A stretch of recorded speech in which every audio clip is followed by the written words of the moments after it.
los bendiga, hermanos. Estamos aquí nuevamente con ustedes, pero del otro lado de la pantalla.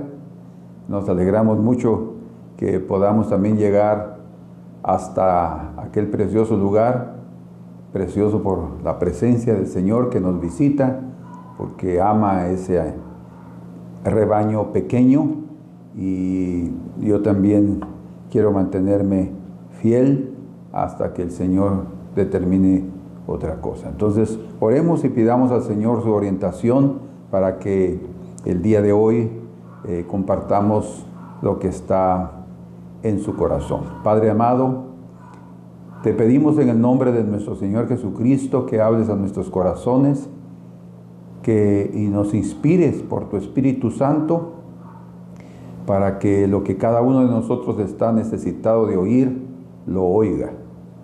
Y danos la gracia, Señor, para que esto no solo quede en teoría, sino lo pongamos en práctica en nuestra vida, para que realmente la palabra se haga carne en nosotros. Te lo pedimos en el nombre de Jesús. Amén. Gloria a Dios. Este día vamos a considerar un tema un poco diferente de lo que hemos estado oyendo probablemente. Yo le he llamado a este mensaje, o sea, su título es Mi hermosa heredad. Independientemente de lo que cada uno de nosotros recibamos como herencia, todas las familias dejan herencia a sus hijos. Tal vez ustedes dirán, no, la mía no me dejó ninguna herencia. No me refiero solo a herencias materiales, bienes o propiedades. Herencias culturales. La idiosincrasia de la propia familia, su forma de ser. Siempre van a decir, te pareces a tu papá. Esa es una herencia.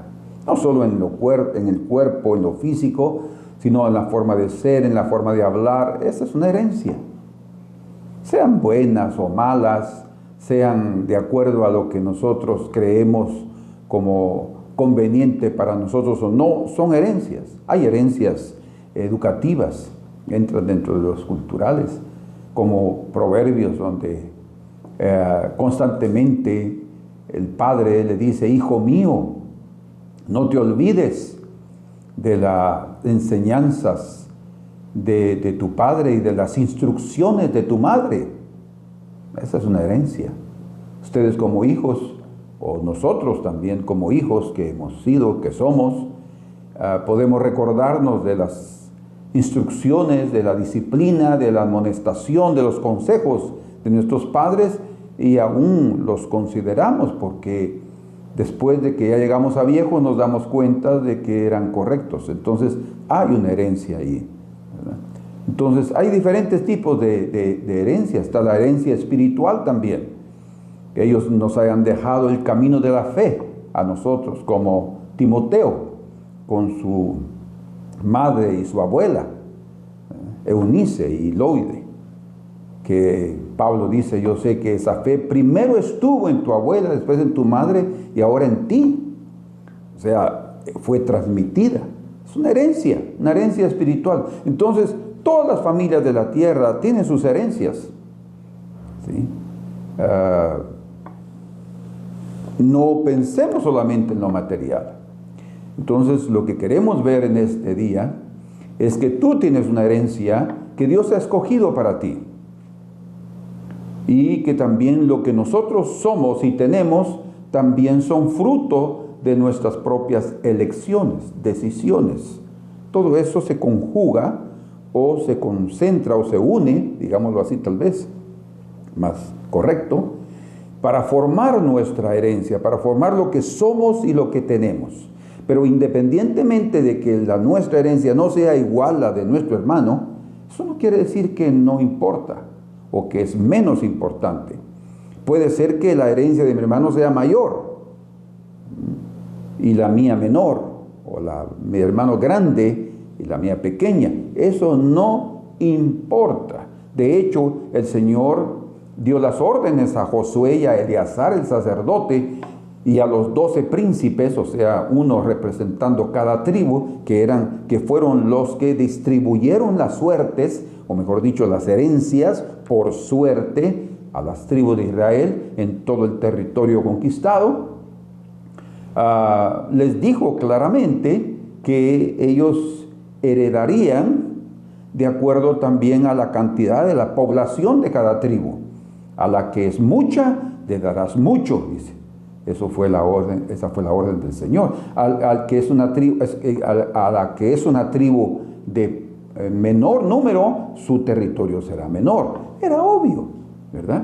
Era de acuerdo a su población, así era dada también la herencia. Pero es interesante que las herencias del pueblo de Israel, de las tribus, de las 12 tribus, fueron dadas en todo el territorio de Israel. Algunos quedaron en el centro, otros quedaron en el norte, cerca del mar de Galilea, un poco más arriba, otros quedaron en medio, la tribu de Judá. Y lo que a mí me llama la atención es que la tribu de Judá fue llamada para ser la tribu del Mesías, o escogida, mejor dicho, para ser la tribu del Mesías. Y esa tribu recibió su herencia en la parte sur del territorio, centro-sur, porque ahí va a estar la capital, Jerusalén. Entonces, ahí hay algo muy interesante, porque a pesar de que las tribus, los territorios para las tribus fueron dadas a través de suerte, algo sucedió en ese procedimiento que permitió o que determinó que Judá recibiera su suerte o su herencia en donde debía estar.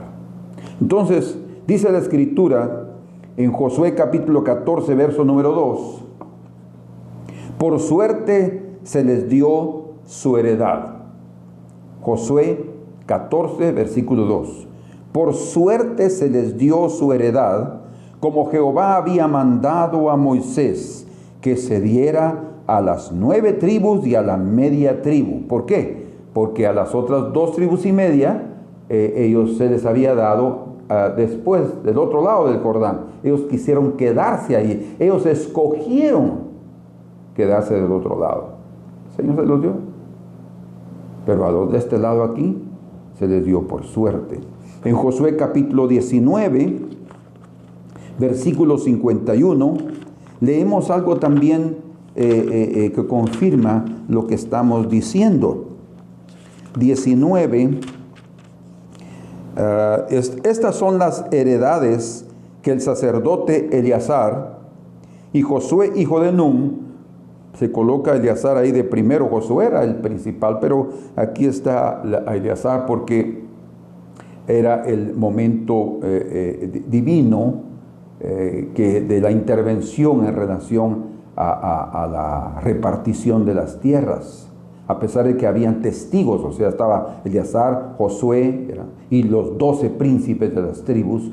Estaba Josué, estaba Caleb también. Dice, y los cabezas de los padres entregaron por suerte en posesión a las tribus de los hijos de Israel en Silo, donde estaba el tabernáculo, delante de Jehová, o sea, delante del Señor se hicieron la entrega de esas herencias a la entrada del tabernáculo de reunión y acabaron de repartir la tierra. Bueno, ¿qué estamos diciendo? Echar la suerte entonces en esa época era como usar una herramienta. El echar la suerte era como una herramienta, como semejante al lanzamiento de los dados, pero no debemos de confundir como que era un juego de azar. No estamos hablando de juegos de azar.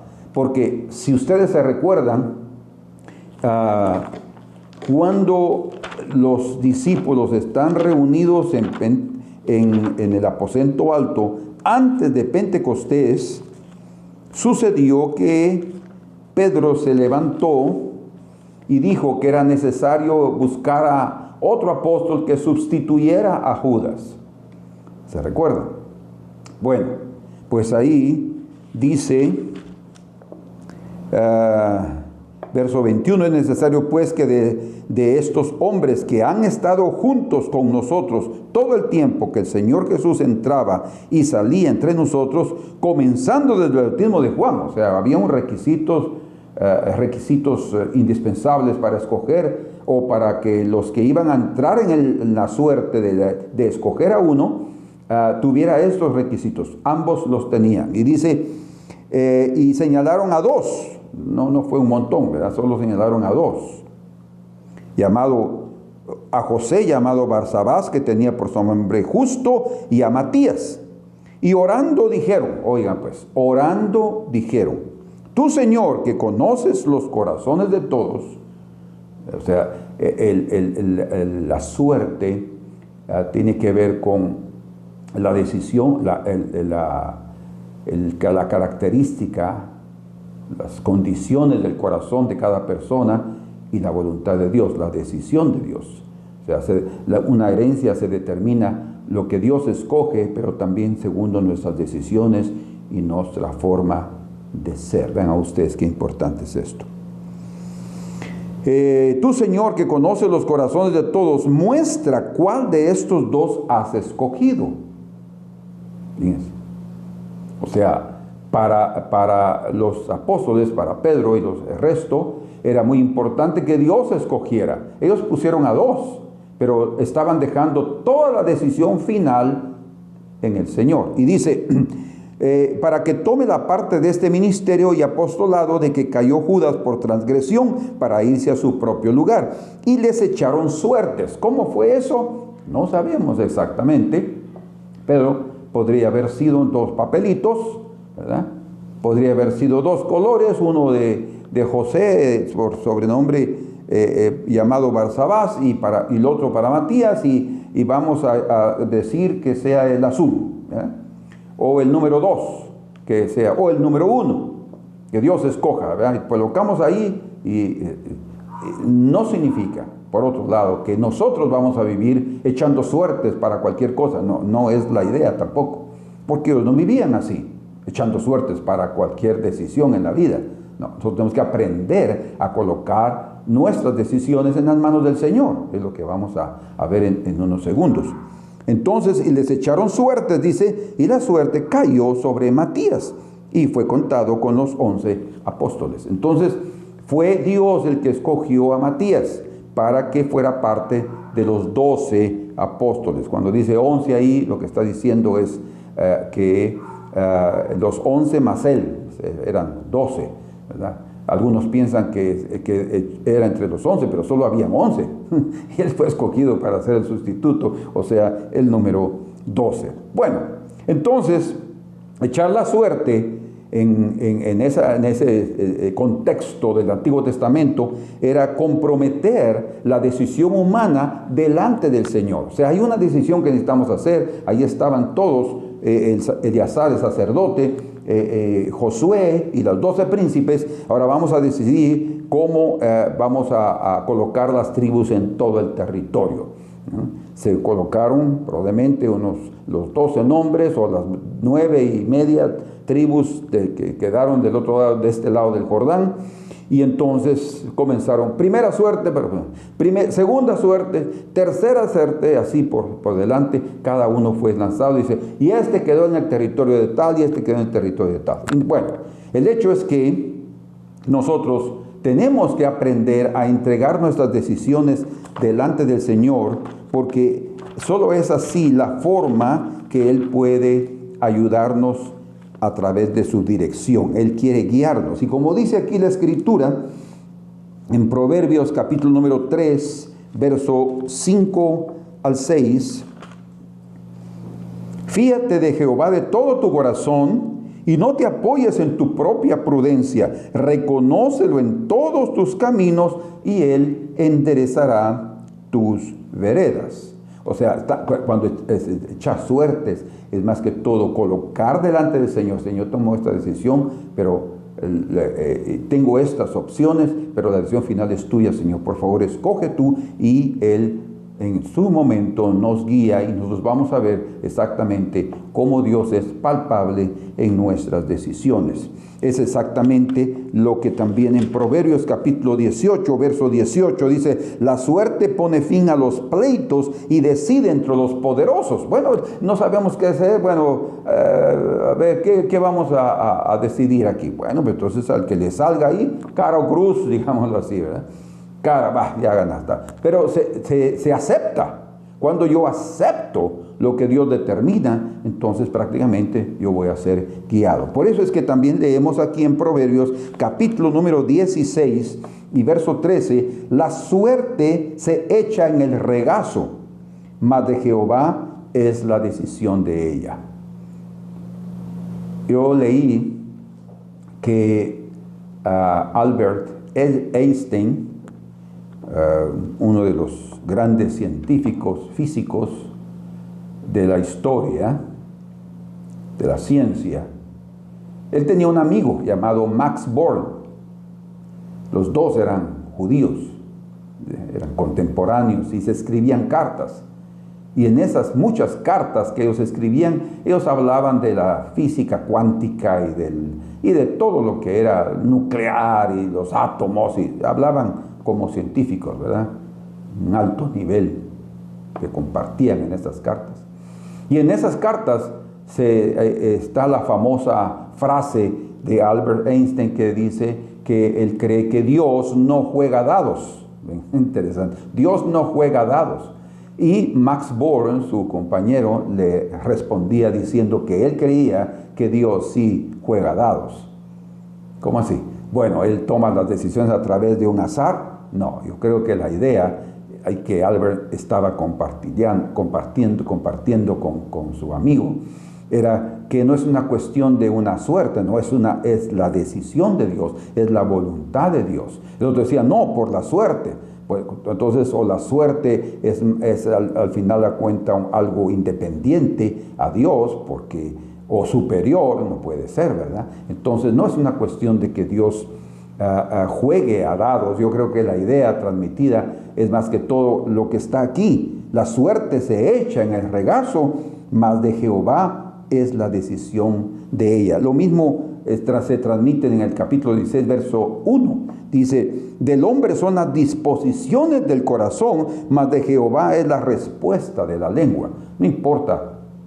Dios es soberano. Lo que está diciendo es que Dios es soberano y tenemos que aprender a ver su soberanía. Por eso es que yo les mencionaba cómo la tribu de Judá obtuvo su territorio en la parte centro-sur de Israel, donde estaría la capital, Jerusalén, donde estaría el reino de Judá, donde David reinó.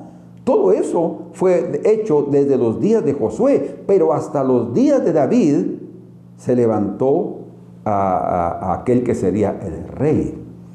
¿Cómo es que eso fue escogido en suerte? No, fue decidido de parte del Señor. Bueno, entonces ahora quiero mostrarles que existe una herencia determinada para cada uno de nosotros. Dios determinó en qué familia debíamos nacer. Dios determinó quiénes serían nuestros padres. Dios determinó, hasta podemos decirlo, cuál sería el alcance de nuestros años. ¿Por qué? No porque Él marque nuestro destino, sino porque Él lo sabe.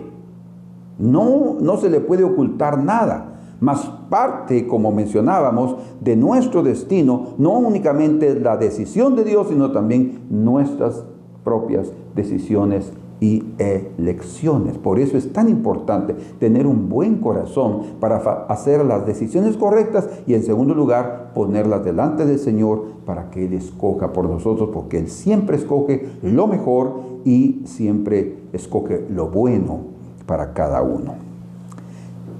Ahora, vamos a Deuteronomio, al libro de Deuteronomio capítulo 33. Y en ese capítulo, desde el capítulo 32 y capítulo 33 y el 34, son los últimos 3 capítulos, pero principalmente en el 34 solo se narra, se registra la muerte y la sepultura de Moisés. En el capítulo 32 y 33 se registra el cántico de Moisés, porque él habla sobre las 12 tribus, les dice ciertas cosas a ellos, como semejante a lo que Jacob hizo en el capítulo 49 de Génesis, cuando les profetiza a sus hijos de lo que va a suceder en los días venideros para sus vidas. Entonces, aquí en el 33, en el verso 18, el Señor está hablando algo de la herencia de Zebulón y de Isaacar.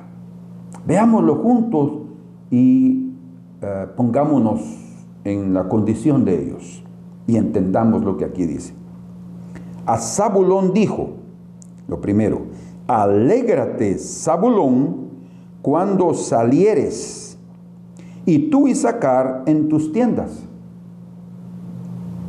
Hay versiones de la Biblia donde dice, alégrate, Zabulón, en tus salidas del mar, como puertos, ¿verdad? Porque el territorio de ambas tribus, de la tribu de Zabulón y la tribu de Isaacar, estaban en la región de Galilea, y ellos sacaron provecho del territorio donde se encontraban, la pesca, el producto del mar, ¿verdad? Y Isaacar dice aquí, en tus tiendas. Bueno, vean ustedes cómo hay dos condiciones diferentes de estas dos tribus. La tribu de Zabulón, aunque era vecina a la tribu de Isaacar, ellos tenían a la disposición, dice, salidas. Ellos tenían cierta libertad. ¿Sí? Por otro lado, la tribu de Isaacar tenía cierta limitación. ¿Cómo lo podemos? ¿Por qué estamos diciendo esto? Porque se percibe aquí, dice, y tú, Isaacar, en tus tiendas. En el sentido de ser alguien más recatado, no tan aventado como Zabulón, que él estaba en sus salidas, ¿verdad? Tenía, y lo podemos ver ahí también en Génesis 49, del 13 al 15, cuando Jacob está hablando de estas tribus, también habla de esas características de ellos. Isaacar era más para el trabajo forzado, dice, ¿verdad? Él estaba más dispuesto a someterse al trabajo, el otro tenía más libertad. Entonces, tenemos nosotros que aprender a respetar los límites establecidos en las tribus. En otras palabras, tenemos nosotros también que respetar lo que Dios le ha dado a cada persona y lo que Dios nos ha dado a nosotros. Podemos tener diferencias, pero cuando aprendemos a respetar las diferencias, entonces encontramos las congruencias. Vamos a tener un eje que se va a mover de forma correcta. Nosotros podemos hasta tener envidia o criticar las libertades que otros tienen, y nosotros quisiéramos ser como ellos, pero hermanos, muchas veces nosotros probablemente no seríamos capaces de administrar o manejar las libertades de alguien más. Alguien que podría tener mucho dinero, por ejemplo, y nosotros quisiéramos ser como él, pero de repente no sabemos manejar cantidades grandes de dinero. Entonces hay ciertas limitaciones, pero nosotros debemos también agradecer al Señor, porque nuestras limitaciones pueden ser nuestras grandes protecciones. O sea, Dios escoge la herencia de cada uno, y no significa que a veces pueda darnos más o pueda darnos menos, o nos está menospreciando o está beneficiando al otro. Nunca debemos ver las cosas de esa manera. Al contrario, cada uno de nosotros puede en su herencia, con lo que tiene, con lo que nosotros somos y con lo que Dios nos ha dado, contribuir en una mayor o menor parte a una convivencia armoniosa. Bueno, nosotros entonces tenemos tres formas de ver lo que somos y lo que tenemos. Estamos hablando de la herencia nuestra, de lo que cada persona, cada hermano, cada hermana tiene en su vida. A veces podemos compararnos y decir, yo quisiera ser como fulano, porque habla muy bien y yo no puedo hablar, no consigo. Eso no importa. Tú puedes ser capaz de hacer otras cosas que él no puede. Y ahí nos complementamos. O sea, nuestras diferencias, en lugar de separarnos, pueden unirnos para hacer un buen equipo, ¿verdad? En un equipo de fútbol, por ejemplo, no todos son atacantes o delanteros. Todos quieren meter gol, pero no todos saben meter gol. Tú puedes ser un buen defensa o tú puedes ser un buen portero, ¿verdad? Tú tal vez no conoces que puedes ser un buen portero o un buen lateral, que tienes velocidad para correr, porque para ser lateral se necesita tener velocidad y se necesita tener fuerza en las piernas y mucho aire para soportar a veces kilómetros que ellos corren en el campo, ¿verdad? Para poder ayudar a su equipo. Cada futbolista, cada miembro del equipo contribuye. Eso es un equipo. El Señor nos ha hecho a nosotros, el pueblo de Dios, como un equipo. Somos llamados el cuerpo de Cristo y cada miembro tiene su propia función y ninguno debe decir, como yo no soy ojo, no soy del cuerpo. Es lo que Pablo hablaba, esa alegoría, esas semejanzas que él estaba usando. Pero no, cada uno tiene su función. Entonces, mi limitación puede ser no solo mi propio ministerio, la propia herencia que Dios me dio, pero a través de eso yo puedo tener también una gran contribución para el cuerpo de Cristo, para el pueblo de Dios. Así es que aprendamos a encontrar cuál es lo que Dios nos ha dado y desarrollémoslo, utilicémoslo. Si yo no puedo predicar, pero tal vez yo puedo cantar. Si yo no puedo cantar, pues tal vez puedo barrer. Si yo no puedo barrer, que todos podríamos, ¿verdad? Hacer el servicio y contribuir para que siempre todo esté limpio, pues tal vez yo puedo manejar instrumentos. Soy bueno con la computadora, o soy bueno con esto, o soy bueno con ordenar. En fin, cada uno de nosotros debería de colocar su granito de arena. Porque nosotros podemos ahora, como quiero mostrarles, que hay tres formas de ver las herencias que de los otros tienen y lo que nosotros tenemos. Bueno, existen tres formas de ver lo que somos y lo que tenemos. La primera es desde la perspectiva del orgullo. ¿Cómo así? Creemos que lo que somos y lo que tenemos es mejor que lo que son y tienen los demás. O sea, estamos viendo nuestra herencia, lo que somos, lo que tenemos. Herencia, somos, tenemos, lo mismo. Disculpen. Es lo mejor. No hay otro como yo. Solo yo hago las cosas bien hechas. Los demás, inútiles. Bueno, la Escritura dice en Proverbios capítulo 12, verso 9, más vale el despreciado que tiene siervos. O sea, es un hombre con posibilidad, pero es tranquilo, no es orgulloso, que el que se jacta y carece de pan.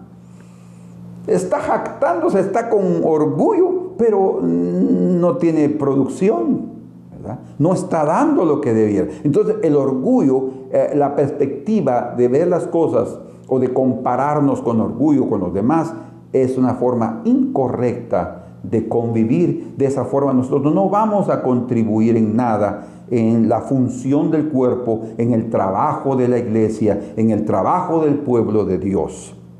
La segunda forma es desde la perspectiva pesimista y menospreciativa. ¿Qué estamos diciendo? Creemos que somos lo peor y poseemos lo más insignificante cuando lo comparamos con lo que tienen los demás o con lo que son los demás.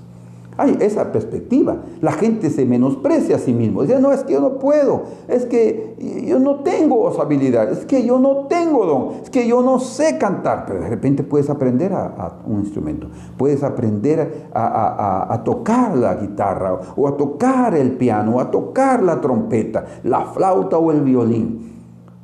Cada uno de nosotros tiene sus capacidades. No todos vamos a hacer lo mismo. Entonces, no debemos de tener esta segunda perspectiva pesimista y menospreciativa, en la cual estamos pensando que mi herencia es fea, comparándola con la que tienen los demás. Una actitud como esa fue la que tuvo el rey Acab, cuando quería la herencia de Nabot, que era vecina a la que él tenía. Él miraba para allá y decía, yo quiero esa, hasta que la obtuvo. Su mujer se la consiguió, Jezabel. ¿Cómo? Matando a Nabot. Y se quedó, pero esa herencia fue robada, esa herencia fue fruto de asesinato, esa herencia fue algo equivocado que Acab hizo, que lo pagó muy caro con su propia vida, la de él y la de su mujer. Entonces, nosotros no podemos estar envidiando herencias y querer tener lo que el otro tiene, porque eso nos puede llevar por un camino equivocado. Tenemos que respetar y alegrarnos de lo que el Señor ha hecho en la vida de nosotros y estar satisfechos también con lo que el Señor nos ha dado. Lo único que tenemos que desarrollarlo.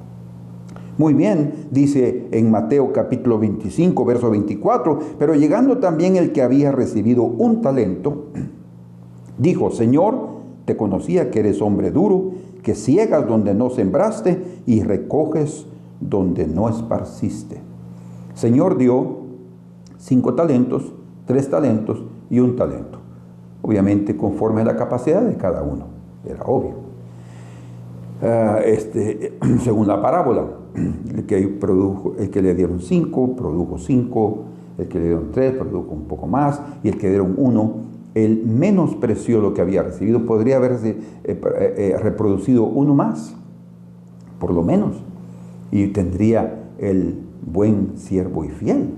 Sobre poco fuiste fiel, sobre mucho te pondré. Entra en el reposo de tu Señor. El mismo Señor le dijo ahí dice en la parábola, por lo menos hubieras dado ese talento a los banqueros para ellos producir y yo tuviera intereses de ese dinero. Lo que está diciendo es que cuando nosotros no somos capaces de poder producir algo, pues pongámonos a la disposición, ¿verdad? Y que utilicen nuestros dones, de ahí se pueden producir y no estaremos quietos y sin fruto. Señor quiere que tengamos fruto. No menospreciemos lo que somos. No menospreciemos, no menoscabemos lo que tenemos. No vivamos teniendo un complejo de inferioridad. No es bueno el complejo de superioridad, pero tampoco es bueno el complejo de inferioridad. Entonces entramos a la tercera forma de ver las cosas, o la tercera perspectiva, que es la perspectiva del equilibrio. Esa perspectiva nos permite reconocer que los demás son y lo que los demás tienen, lo reconocemos pero sin envidia. Al contrario, sentimos satisfacción de percibir la variedad de Dios. Dios decide, ¿verdad? La suerte se echa en el regazo. El regazo es cuando una persona está sentada y se hace una cavidad aquí en las piernas, está el regazo, ¿verdad? Una cavidad entre el vientre y las piernas, se echa en el regazo, es como cuando se echa el trigo, ¿verdad? La suerte se lanza en el regazo, pero de Jehová es la decisión de ella. Entonces, si Dios decidió darle a aquel más, yo me voy a alegrar. Esa perspectiva de equilibrio va realmente a impedir que la envidia, que es un gran pecado, o un terrible pecado que destruye el corazón del envidioso, venga a acabar con nosotros. Y necesitamos tener satisfacción de ver cómo Dios tiene una variedad, como hay variedad de flores. Cada flor tiene sus propios colores y no se puede decir, esta es más bonita que la otra, tal vez desde nuestra perspectiva, pero cada una tiene su característica. Las flores todas son lindas, como los animales, cada uno son diferentes, grandes, pequeños, de un color, de otro color, con un pelaje diferente, y este también. Todos son maravillosos. Dios tiene es un Dios que nos dio variedad, porque Él quiere que aprendamos a ver todos esos detalles de su sabiduría y de su conocimiento. Y entonces, de esa forma, nosotros vemos en nosotros la necesidad de contribuir, construir con la parte que nos corresponde para el bien de todos. El bien para mí y el bien para todos. Como sucedió en el libro de los Hechos, encontramos esa perspectiva de equilibrio. Fíjense ustedes qué impresionante es la Escritura. Bueno, el camino del Señor, y aquí en la Escritura está registrado. Pero aquí se nos cuenta en el capítulo 9 de Hechos, sobre la conversión del apóstol Pablo, o sea, la conversión de Saulo de Tarso. Él se convirtió camino a Damasco, y cuando él quedó ciego por la luz tan intensa que al mediodía se manifestó a él, una luz más fuerte que la del sol del mediodía, imagínense ustedes. Entonces fue conducido a Damasco. Ahí tuvo el encuentro con Ananías, que ora por él y le da la profecía de que él ha sido llamado. Se convierte Saulo de Tarso, después de 3 días de estar ciego y en ayuno, sin comer nada. Él recibió el Espíritu Santo, se bautizó y comenzó a predicar. Pero después de un tiempo, ahí en Damasco, algunas personas se reunieron y confabularon para matarlo. Entonces los hermanos lo desprenden del muro de la ciudad en un canasto, ustedes saben la historia, y él huye y se va para Jerusalén. Cuando él llega a Jerusalén, fíjense, que cuando llega a Jerusalén algo sucede.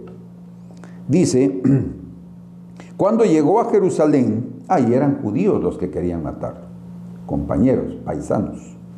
Cuando llegó a Jerusalén, trataba de juntarse, estoy leyendo en capítulo 9, verso 26, disculpen. Trataba de juntarse con los discípulos de Jesús, pero todos le tenían miedo, obviamente, no creyendo que fuese discípulo.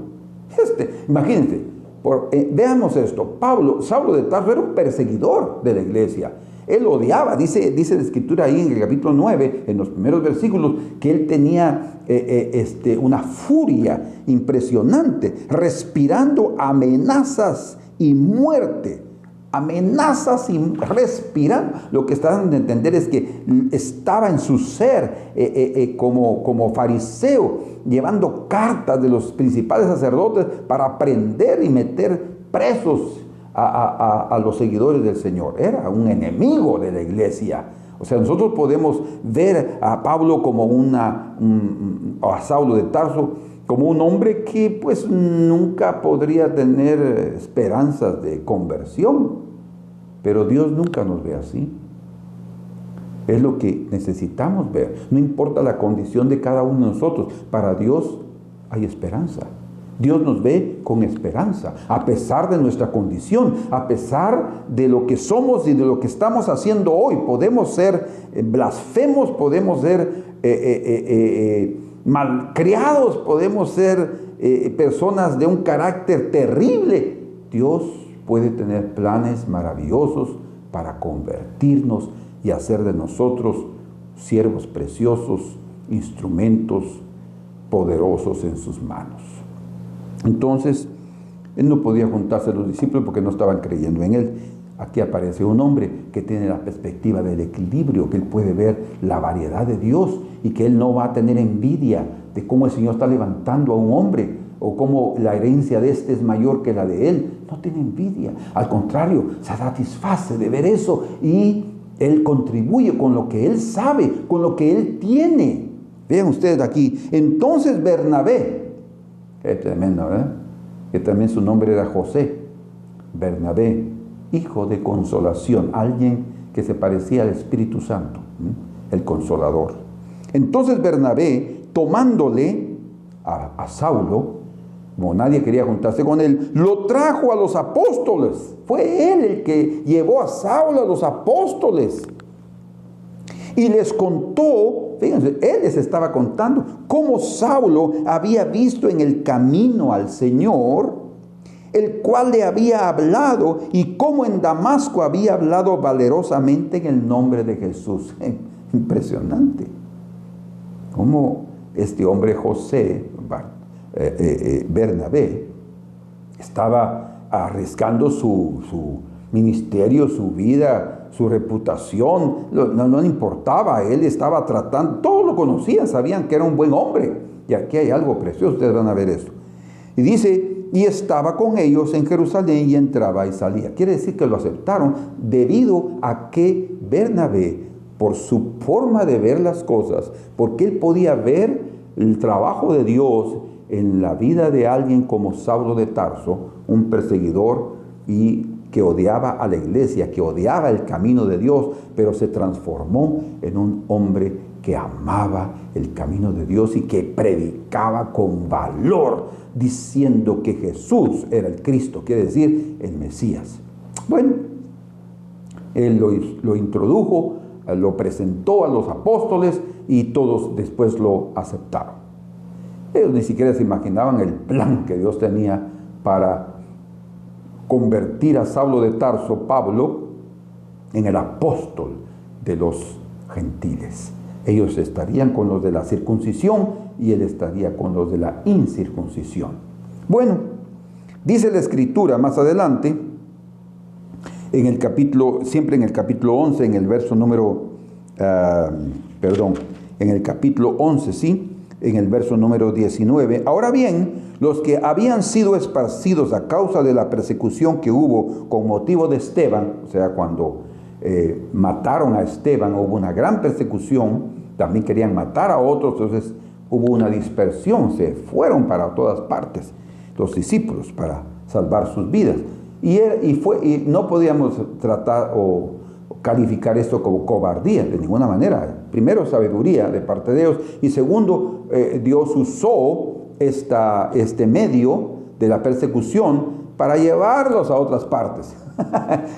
Muchas veces nosotros no entendemos los problemas, no entendemos las dificultades, pensamos que solo son tropiezos. No, las dificultades, los problemas y cualquier situación como enfermedades de cualquier tipo son medios que el Señor utiliza para llevarnos por otros caminos, para tratar con nosotros de otras formas, para renovarnos, para transformarnos, para hacer de nosotros lo que Él ha esperado.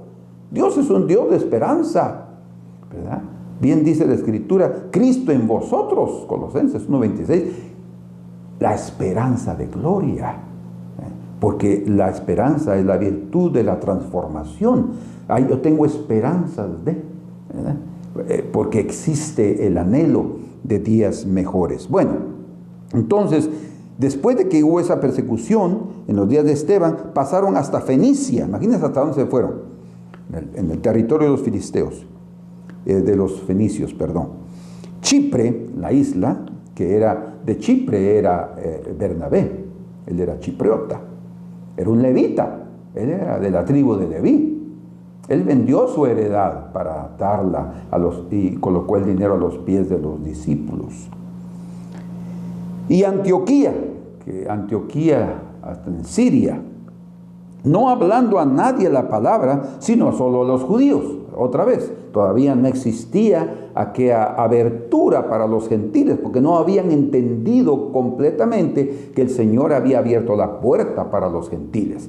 Por eso ya estaba llamando al apóstol de los gentiles, preparándolo, ¿verdad? Pero para eso hubo alguien que fue utilizado como un instrumento precioso, y ese fue Bernabé. Y dice aquí, pero había entre ellos unos varones de Chipre y de Cirene, los cuales cuando entraron en Antioquía hablaron también a los griegos, anunciando el evangelio del Señor Jesús, a los griegos. Y la mano del Señor estaba con ellos, y gran número creyó y se convirtió al Señor. Llegó la noticia de estas cosas a oídos de la iglesia que estaba en Jerusalén, y enviaron, ¿saben a quién? A Bernabé que fuese hasta Antioquía. Entonces Bernabé se fue a Antioquía, viajó para el norte, y cuando llegó, dice la escritura aquí en 11:23, vio la gracia de Dios. Fíjense ustedes, vean otra vez la perspectiva correcta, como nosotros debemos de ver las herencias de las personas, es con la perspectiva del equilibrio, percibiendo la variedad de Dios, percibiendo el mover de Dios en otros, aceptándolo, respetándolo y gozándonos por lo que Dios hace en la vida de otros. No tengamos envidia por la forma como Dios puede usar la vida de otras personas. Al contrario, regocijémonos y nosotros contribuyamos con lo que Dios nos ha dado a nosotros. Porque tengan la seguridad, probablemente lo que yo hago ustedes no lo pueden hacer, y lo que ustedes hacen probablemente yo no lo puedo hacer. Entonces nos complementamos unos a los otros, nos necesitamos unos a los otros, y en ese aspecto es que se lleva a cabo la función preciosa del cuerpo de Cristo. Entonces dice aquí, y cuando llegó vio la gracia de Dios, se regocijó, dice, y exhortó a todos, a que con propósito de corazón, o sea, firmes, permaneciesen fieles al Señor. Miren, cada uno de ustedes tiene una función, cada uno de ustedes, Dios se está moviendo, la gracia de Dios está sobre sus vidas, continúen siendo fieles al Señor. Y ese era el ministerio de Bernabé, consolar. Por eso es hijo de consolación. Él llegaba, por eso fue enviado por los apóstoles, porque lo conocían, sabían qué tipo de hombre él era. Y dice, porque era varón bueno. Ahí se dan cuenta por qué podía tener ese equilibrio, porque había un corazón bueno. Él no malinterpretaba las cosas. De hecho, el problema que tuvieron él con Pablo cuando se separaron, no fue un problema por dominio, no fue un problema porque él quería seguir siendo el número uno, porque al principio es Bernabé y Saulo, después fue Pablo y Bernabé. Él no estaba incomodado con llegar a ser el segundo. No, les voy a demostrar eso. El problema fue porque Pablo no quiso llevarla en el segundo viaje a Marcos, a Juan Marcos, que era sobrino de Bernabé, y él sí quería darle otra oportunidad, porque él era un hombre de oportunidades para otros. Él mismo, y escuche, el ministerio de Juan Marcos, después Pablo lo reconoció como alguien precioso, alguien que daba mandamientos en el Señor. Eso fue fruto del trabajo de Bernabé. Pero al principio nosotros tenemos esas diferencias, siempre van a existir, pero que no nos destruyan. Bueno, entonces dice, porque era varón bueno y lleno del Espíritu Santo y de fe, y una gran multitud fue agregada al Señor. Bueno, entonces ahí él estaba trabajando en la obra del Señor, y después fue Bernabé a Tarso. Oigan esto. Después fue Bernabé a Tarso, Saulo de Tarso. Él nació en Tarso. Era judío, pero nació allá. Y para buscar a Saulo, y hallándole, fíjense ustedes, se fue a la ciudad y fue a buscar, preguntó por él hasta que lo encontró. Porque él se había separado. Saulo se fue, después de haber estado en Jerusalén, regresó a Tarso. Pero después de ver la gran manifestación, el gran avivamiento que había en Antioquía, él decidió que él solito no podía, él necesitaba ayuda. ¿En quién pensó? En Saulo. Tiene ministerio, él tiene palabra, él tiene enseñanza, él tiene un bagaje, trae consigo algo precioso, y el Señor lo ha escogido. ¿Por qué él no? Y entonces se fue a buscarlo. Dice que lo encontró y le trajo a Antioquía. Lo trajo. No se da, ahí como que no se ve en ningún momento que Pablo dijera, no, que no quiero, que no. Él aceptó, lo convenció y se lo llevó a Antioquía. Y dice, y se congregaron allí todo un año con la iglesia, un año completo, predicando los dos, y enseñaron a mucha gente, y los discípulos se les llamó cristianos por primera vez en Antioquía, a través de ese ministerio de Bernabé, buscando a Pablo, a Saulo de Tarso, para que se involucrara, para que participara como apóstol. Después, ya en el capítulo 13, ellos son llamados después apóstoles, son enviados. Primero eran llamados profetas, después fueron llamados apóstoles, porque toda la iglesia, los líderes, por la inspiración del Espíritu Santo, los escogieron para ir a la misión de ir y predicar la palabra de Dios. Ambos comenzaron y ellos les dieron la palabra a los gentiles. Pero ese trabajo es excelente, todo porque hay una perspectiva correcta de ver las cosas, el equilibrio. Veamos la variedad de Dios como parte de la belleza de su sabiduría, y aceptemos las diferencias que hay entre nosotros. No seamos envidiosos, no seamos orgullosos, seamos de aquellos que nos alegramos de ver lo que los otros hacen y hacemos nuestra parte, sea mucha, sea poca, hagámosla de todo corazón. Y termino con esta palabra: Dios también tiene su propia herencia. Dios escogió una herencia para sí por amor. Dios escogió a su pueblo. El pueblo de Israel es llamado el cetro de su herencia. El cetro, o esa palabra cetro, puede ser traducido como la vara de su herencia, o sea, como el pueblo que sería como el que regiría, que gobernaría. Pero también dice el cetro de su herencia, también puede ser traducido en el hebreo como la tribu de su herencia o el clan de su herencia. Qué interesante. Él escogió a Israel, su pueblo. Un pueblo, escuchen, un pueblo pecador, como nosotros.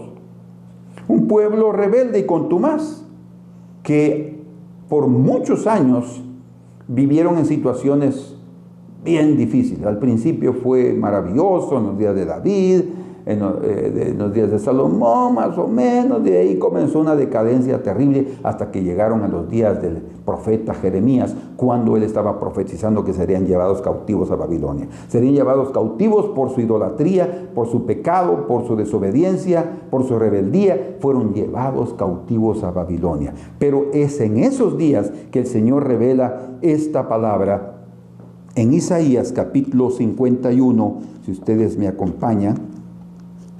Isaías 51, verso 19.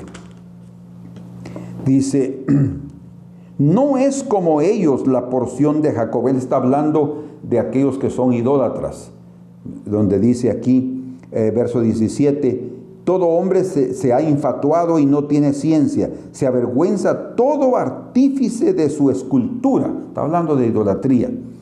Porque mentira es su ídolo, no tiene espíritu, o sea, está muerto. La vanidad son obra digna de burla, en el tiempo del castigo perecerán. Eso significa que la idolatría es una herencia corruptible, una herencia perecible. Pero luego dice en el verso 19, no es como ellos, como esos idólatras, la porción de Jacob, que no son idólatras según lo que está diciendo aquí Jeremías. Porque Él, el Dios de ellos, es el formador de todo, el creador de todas las cosas, el Dios de ellos. E Israel es el cetro de su herencia, el cetro de su herencia. Jehová de los ejércitos es su nombre. Quiere decir que Dios mismo a través, y también lo podemos ver en el libro en el libro de los Salmos, capítulo 33, verso 12, dice: bienaventurado la nación cuyo Dios es Jehová, el pueblo que Él escogió como heredad para sí. Dios escogió al pueblo de Israel como heredad para sí. Vean ustedes, nosotros tenemos una heredad, una herencia, somos y tenemos, lo que tenemos es nuestra heredad, ¿verdad? Nuestro ministerio es nuestra heredad, nuestros dones y riquezas son nuestra heredad. Entonces, pero Dios escogió a Israel como su propia heredad. Ahora, ¿por qué estoy mencionando esto? Porque Israel no fue una joya, fue un pueblo difícil. Esto que encontramos aquí en Jeremías 51, 19, de llamar a Israel el cetro de su herencia, es una maravillosa y fantástica revelación. ¿Por qué razón? Porque siendo Dios, ¿verdad? Dios, Él tendría una herencia de acuerdo a su majestad, de acuerdo a su grandeza y de acuerdo a su poder. quiere decir una herencia incorruptible, una herencia sin fallas, una herencia sin defectos. Sin embargo, Él escogió a Israel, un pueblo con fallas, con defectos, con pecados, con debilidades, para que fuera su herencia. Esto es un ejemplo maravilloso que el Señor nos da a cada uno de nosotros. O sea, a pesar de su pecado, a pesar de sus debilidades, a pesar de que cayeron también en idolatría, Dios los disciplinó, Dios los corrigió, porque haberlos llevado cautivos a Babilonia era disciplina, pero Dios al que ama lo disciplina como el padre al hijo quien quiere, dice la Escritura. Él mismo en Jeremías 24 dice: estos que están siendo llevados cautivos a Babilonia son como los higos buenos que has visto en aquella canasta. Son llevados para allá, pero son buenos que se pueden comer. Los que se quedan aquí no sirven para nada. Los que fueron llevados cautivos, los que obedecieron a la orden de irse, o por lo menos presionados cuando ya el ejército conquistó Jerusalén y la sitió y la destruyó, Dios tenía planes maravillosos. Los estoy llevando para su bien, dice. Fíjense, los estoy llevando para su bien. O sea, todo lo que viene en nuestras vidas, todo lo que Dios determina para nosotros, a pesar de lo que somos, Él lo hace porque nos ama. Dios escogió un pueblo como su herencia por amor. Eso significa que ese amor va a soportar las debilidades y las deficiencias de su pueblo. Entonces, a pesar de lo que eran y a pesar de haber sido llevados cautivos, Dios no desistió de ellos, ni los desestimó. No los desestimó, no los menospreció. Dios los escogió como su herencia. Israel fue una heredad que daba espinos en lugar de uvas, que daba abrojos en lugar de aceitunas, que daba maleza en lugar de higos, como el Señor habla a través del profeta Isaías en el capítulo 5, verso 1 al 7, hablando de la viña. ¿Qué haré con esta viña? Él le hizo de todo, la cercó, la adobó, Él hizo todo, pero no dio uvas buenas, sino uvas silvestres, o sea, ácidas, amargas, ácidas. No eran aquellas uvas dulces que serían fruto de un trabajo arduo, de un trabajo dedicado con ahínco, pero no lo dieron. Porque ellos fueron contrarios, porque cada uno de ellos tenía su propia voluntad, cada uno quería hacer lo que le daba la gana. Entonces fue difícil, pero a pesar de que ellos eran así, hermanos, Dios nunca los abandonó. ¿Por qué? Porque Dios escogió una herencia y se quedó con ella. ¿Por qué menciono esto? Dios no desestimó su herencia. Él la cuidó como la niña de sus ojos, como dicen Deuteronomio 32:10 y en el Salmo 17:8. Cuídanos como la niña de tus ojos. Y así lo hizo. El Señor cuidó su herencia. Así el Señor cuida de ti y de mí. Somos la herencia del Señor. Y ¿saben una cosa? Él no se cansa de nosotros. Él no va a desistir de nosotros. Él no nos menosprecia, no nos desestima. Porque Él sabe que en el tiempo oportuno daremos el fruto esperado, porque será el resultado de su trabajo eficiente, de su trabajo arduo que Él aplicó sobre la viña. Habrá fruto, no hay duda. Entonces esto debe animarnos a que nosotros no debemos nos desanimar y instarnos a permanecer firmes en lo que Dios nos ha dado. Hermanos, no importa que fallemos, no importa que hayan deficiencias, no importa eso, necesitamos cuidar nuestra herencia, lo que el Señor le ha dado a cada uno, su ministerio, su vida, sus dones, son riquezas. Por eso es que termino aquí leyendo donde estábamos sobre Deuteronomio 33, hablando de Zabulón y de Isaacar. Vean qué precioso es esto aquí. 33, verso 18.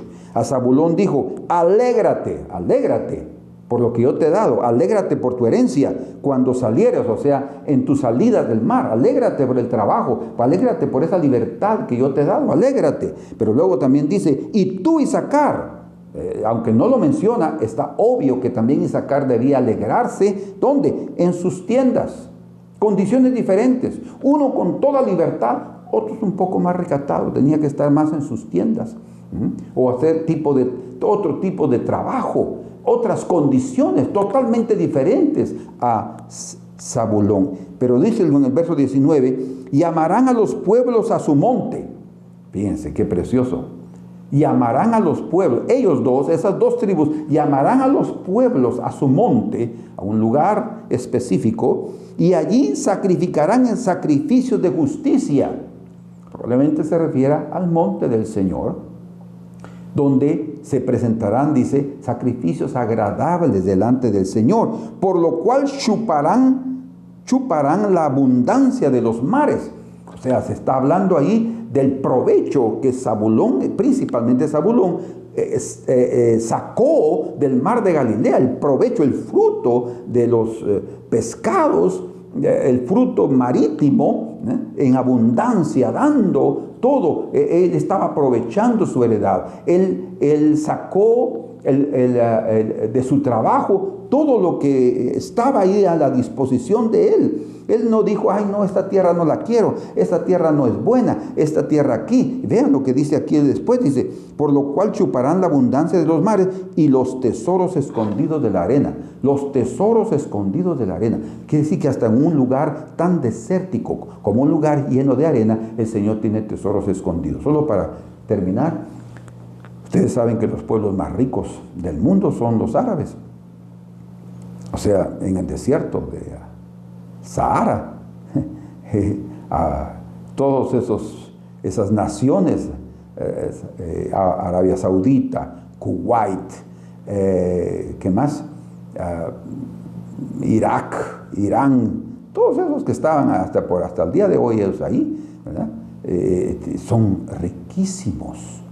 Petróleo. Ellos tal vez no tienen agricultura, no la tienen definitivamente, pero tienen petróleo en abundancia y de hecho se han hecho ricos. De eso se han hecho ricos. Del petróleo ha construido grandes ciudades que ahora son turísticas, que no cualquier turista va a ir ahí porque es carísimo todo lo que se vende ahí. Petrodólares. Kuwait tiene la moneda más valorizada del mundo, más que la libra esterlina, mucho más que el dólar, ¿verdad? El Kuwait, la moneda de Kuwait parece 3 veces más valorizada que la libra esterlina. O sea, son magnatas. ¿De dónde? De la arena. No menospreciemos lo que el Señor nos ha dado. No vivamos diciendo, ay, no, es que lo que yo tengo no es bueno, no lo puedo utilizar, yo soy inútil. Dejemos a un lado de ver eso y veamos que de la propia arena podemos sacar riquezas y contribuir, y que todos, tanto Zabulón como Isaacar, como Neftalí, y como todos experimenten las contribuciones de cada tribu, y así podemos tener las riquezas y todos juntos traer sacrificios de alabanza y de justicia a nuestro Dios. Bien dice la Escritura en Mateo capítulo 4, hablando de que Zabulón y Neftalí, ahí sin duda entraba Isaacar porque estaba ahí vecino, verían gran luz. El Señor comenzó a visitar esos pueblos. Es algo precioso lo que el Señor tiene para nosotros. No menospreciemos de ninguna manera nuestra herencia. Así es que seamos de la tribu de Zabulón, o de la tribu de Isaacar, o de la tribu de Neftalí, o de la tribu de Judá, o de la tribu de Benjamín, que eran parte y como Simeón también, casi parte del territorio de Judá, pero cada uno con su contribución y su ministerio. Dios los bendiga, que el Señor pueda utilizarlos a cada uno según sus capacidades, según sus limitaciones. Pueden salir, otros no salen, tienen que quedarse en sus tiendas, entonces ahí trabajan con sus manos, hacen carpas, hacen esto, hacen lo otro, como Saulo de Tarso, que su trabajo, su profesión era hacer carpas, y de eso se sostenía. Entonces, cada cosa que el Señor nos ha dado es preciosa, no la menospreciemos, aprovechémosla y contribuyamos para el beneficio del cuerpo de Cristo y para la humanidad. Padre amado, en el nombre de Jesús, te agradecemos por tu palabra, Señor, que cada uno de nosotros pueda poner en práctica lo que hemos oído, que cada uno haya entendido su parte y que en ningún momento, Señor, menospreciemos lo que tú has escogido para nosotros. Es hermosa la heredad que nos ha tocado. Amén. Dios los bendiga.